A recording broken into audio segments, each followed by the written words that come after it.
Então só fazer cadeira extensora e achar que você vai chutar mais forte, você tá errado. Tem vários problemas que esse treino pode trazer pra você. Pode sim aumentar a probabilidade de lesão, porque é muito comum. Ah, eu jogo bola, não preciso treinar a perna não. Mas está errado. Quem joga bola precisa sim treinar a perna e principalmente fazer muitos preventivos. Por quê? Porque a probabilidade de você não treinar a perna corretamente e ter lesão, seja em qualquer esporte, não só no futebol, é muito grande. Porém, quem treina a perna tende até aumentar também o rendimento dele no esporte. Porém, outra coisa muito importante também, não é fazer treino de bodybuilder. Não é fazer aquele treino só para ganhar volume, não é aquele treino só de musculação convencional, pois esse tipo de treino não é o mais indicado para quem joga bola. Logicamente, é melhor do que nada. Porém, tem vários problemas que esse treino pode trazer para você. Eu vou fazer um vídeo só explicando da melhor maneira que você deve treinar para jogar bola, mas falando da maneira mais simples possível.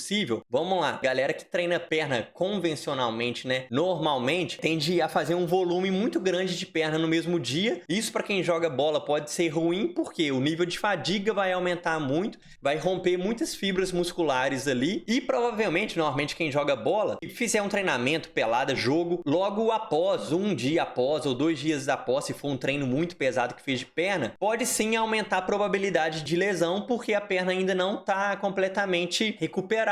Então, quem joga bola deve procurar fazer um treino mais específico e não fazer aquele treino de musculação, aquele treino de bodybuilder normalmente. Primeira coisa é se atentar é isso. Outra coisa é que o treino de musculação não é tão específico assim pro futebol, é que a gente tá trabalhando com máquina e quanto mais a gente fizer treinos específicos, multiarticulares para quem joga bola, é melhor, porque já vai estar mais próximo também do que é exigido ali no esporte. Então só fazer cadeira extensora e achar que você vai chutar mais forte, você tá errado. Então assim, é muito importante que a gente faça treino de pernas, mas que a gente faça treino de pernas completo, trabalhando também bastante a questão de aceleração, de coordenação, principalmente de potência, que é algo muito exigido no futebol. Então, a gente pode sim fazer treinos que vão potencializar nosso rendimento no futebol. Porém, é muito importante da gente não extrapolar no volume. Então, por exemplo, treinar perna pesado, nem que seja um treino mais específico mesmo para o futebol e depois vai jogar a bola. Se a gente vai jogar a bola, em seguida, você pode sim fazer algumas coisas de pernas, mas mais voltados para preventivos, mais voltado para ativação muscular, mais voltada para mobilidade e até mesmo ali como se fosse um aquecimento para jogar bola. Mas quem joga bola precisa sim treinar a perna, até porque o treino de futebol ou simplesmente o jogar ali não é um treino de força, é um treino resistido que eu tô falando. Então assim, é sim muito importante a gente fazer treinos resistidos, principalmente mais específicos, mais funcionais e tudo mais, para quem quer jogar bola e quem quer aumentar o rendimento também no futebol. Então, quem joga bola precisa treinar a perna, precisa sim, porém atentando a tudo isso que eu falei, beleza?